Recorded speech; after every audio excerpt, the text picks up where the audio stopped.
It's important for you to know,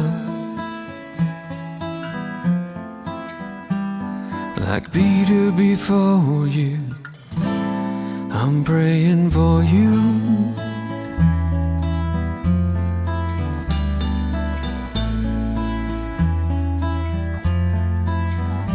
It's important for you to grow, like Jesus before you, my voice you will know.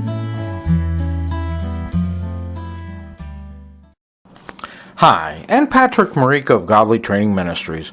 Once again, we're so very thankful that you are taking the time to view the Walk Applied video series. Indeed, it is my prayer that you are being blessed and edified by the series. In presentation number 20, we talked about what it means to have God as our Abba Father, literally, Daddy. Now, in presentation 21, we're going to conclude the 4 presentations on sonship and adoption by examining the critical topic of the connection between our bloodline and the all-important authority and submission dynamic. Finally, we're going to comment on our citizenship in the kingdom. Now, when we begin to examine the bloodline, understanding what the bloodline means is absolutely crucial to understanding the notion of sonship and adoption. And our bloodline has a significant impact on our lives whether or not we realize it. See, it's important to understand that we have been legally adopted as God's child into the bloodline of Abraham. And we can look at Hebrews 11, and those great heroes are indeed our forefathers, not just spiritually and legally, but we are their descendants in every sense of the word. We have to understand this is much more than just a legal adoption. We've actually been grafted in, the language that Paul uses, we've actually been grafted in and made a blood relative in the spiritual bloodline of Abraham. These people are our true forefathers now that we have been adopted and grafted into the family. Now, in subsequent presentations, we're going to talk about the authority and submission and spiritual authority dynamics in great detail. But suffice for now, the thing we want to establish is that your parents are your spiritual authority. Your father is the seed sower. Your mother was the seed receiver. Your parents named you. That makes them your spiritual authority. And like I said, we're going to delve into this fairly deeply in the next 3 or 4 presentations. But for right now, we do want to establish why they are your spiritual authority. You see, your parents are your bloodline, and your bloodline determines your spiritual authority. And obviously, this is not something you can simply pick as your spiritual authority. You are the product of your sower and receiver whom God has designated as your spiritual authority. You're the product of the people who named you.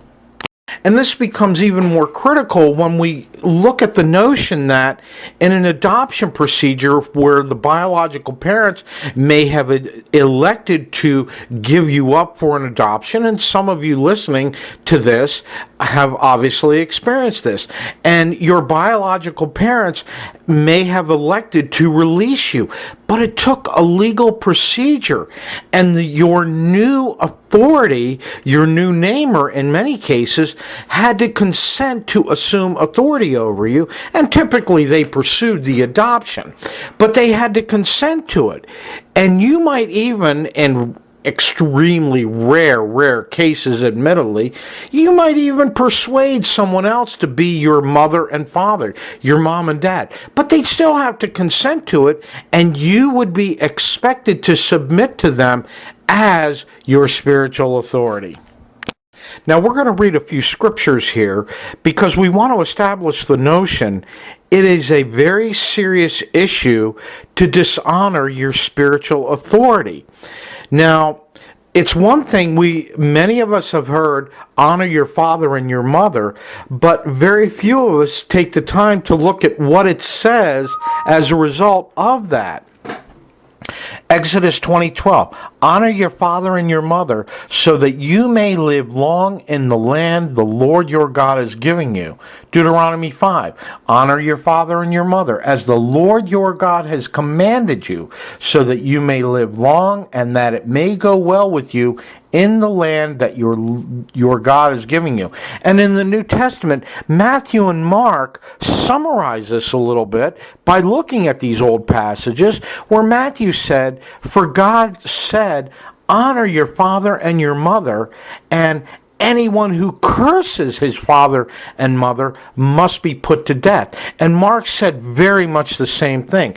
This is an extraordinarily serious concept to understand, that the authority and submission relationship, much as it is between us and God, must be honored by staying in the authority. That's the reason why you may have noticed earlier that I did not necessarily talk about sin and the fall in the concept of disobedience or doing the wrong thing. You may have noticed that I used the specific phrase, came out of godly authority, came out of their spiritual authority. And this is the reason why. Because we have to understand, it's not so much that we do the wrong thing, although that's what sin is, and in the next couple of presentations we're going to address this in detail. It has to do with, are you coming under the authority, or are you not coming, or are you coming out of godly authority? Very, very important topic to integrate into our belief system. Now, again, it is a very serious issue to dishonor your spiritual authority. Now, this is not saying that we have to put ourselves in danger by putting ourselves in absolute submission to grossly abusive parents. It is saying, though, that we must respect, forgive, and bless those who the Lord used to give us life. And we want to keep emphasizing that it is a very serious issue to dishonor your spiritual authority. Ecclesiastes 10, there's an evil I have seen under the sun, the sort of error that arises from a ruler. Fools are put in many high positions, while the rich occupy the low ones. I've seen slaves on horseback, while princes go on foot like slaves. See, we are to respect and bless people solely by virtue of their position of spiritual authority. We are to honor them because they occupy the position of spiritual authority. Continuing on by examining the same passage from Ecclesiastes, you see, it is part of how we demonstrate our faithfulness as the bride. God allows sinners to be our spiritual authority. And the question is, can you submit even when it's unfair? You know, it's easy to submit to nice people and people that are good to us. Can you submit when it's unfair? Can you submit simply because you are called to? Again, we look at back at where we started with all this. Adam and Eve, Lucifer, and a third of the angels, they chose to come out of godly authority because they disagreed with what God was doing. And God is saying to us, look, I'm going to allow sinners, gross sinners, to be in authority over you. That includes your parents. That includes your boss. That includes your pastor. That includes the elders and the deacons. Regardless of what else you say about them, they're all sinners. And we have to submit. Now, again, this is obviously a very, very complex topic that's very rarely crystal clear. There's going to be a lot of gray areas here. But the sum and substance is, can you submit simply because you're called to, even when it's unfair? This is one of the ways that God wants us to demonstrate our faithfulness, and one of the ways He tests us. And one of the things this all leads to is our kingdom citizenship. We are citizens of a new country as part of being injected, grafted into the bloodline of Abraham. Our Philippians 3:20, our citizenship is in heaven. Hebrews 12, therefore, since we are receiving a kingdom that cannot be shaken, let us be thankful and so worship God acceptably. Hebrews 13, for here we do not have a lasting city, but we are seeking the city which is to come. 2 Corinthians 5:1, for we know that if the earthly tent which is our house is torn down, we have a building from God, a house not made with hands, but eternal in the heavens. So it's critical that we not only understand we have been grafted into the family, but our forefathers, our bloodline, our adopted legal bloodline as citizens of this new country, we are part of the seed of Abraham. We're citizens of a new country and a new culture. And therefore, we have to learn the ways and the laws of this new country and culture. This concludes our presentations discussing how sonship and adoption have real meaning for us as we operate as spiritual creatures placed in the natural to bear fruit for the kingdom. In our next 3 presentations, we will investigate in depth the highly important authority and submission structure. In presentation number 23, we're going to talk about Genesis 2 and how spiritual authority is established in the marriage covenant. In presentation number 24, we're going to look at the lines of spiritual authority. In number 25, we're going to discuss sin and what it means in the context of the authority submission structures. Join us, won't you? We know you'll be blessed and edified by continuing in this series. Thanks so much for watching, and as always, train yourself to be godly.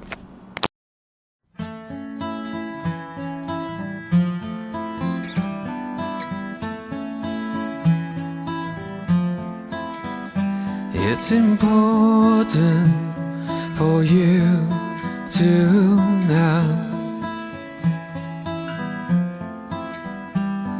like Peter before you, I'm praying for you.